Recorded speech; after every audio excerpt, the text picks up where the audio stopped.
सुभाष चंद्र बोस भारत के स्वतंत्रता संग्राम के सबसे महान नेताओं में से एक थे। उन्हें नेताजी के नाम से भी जाना जाता है। उन्होंने अपने भाषणों और कार्यों के माध्यम से भारतीयों में देशभक्ति की भावना को जागृत किया। उन्होंने कहा, तुम मुझे खून दो, मैं तुम्हें आजादी दूंगा। यह नारा भारतीय स्वतंत्रता संग्राम का एक प्रसिद्ध नारा बन गया। नेताजी ने 23 जनवरी 1897 को कोलकाता में एक बंगाली परिवार में जन्म लिया।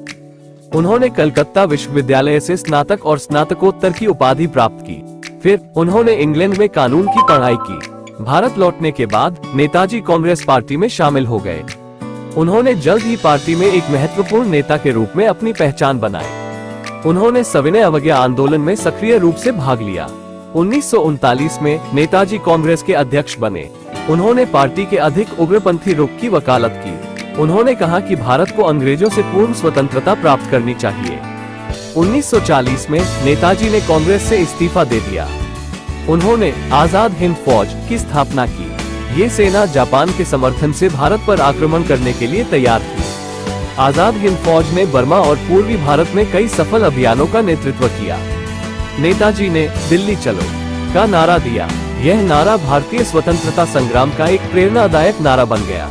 हालांकि 1945 में आजाद हिंद फौज जापान की हार के साथ पराजित हो गई। नेताजी की मृत्यु 18 अगस्त 1945 को एक विमान दुर्घटना में हुई। नेताजी सुभाष चंद्र बोस भारतीय स्वतंत्रता संग्राम के एक महान नायक थे। उन्होंने अपने जीवन का समर्पण भारत को स्वतंत्र बनाने के लिए किया।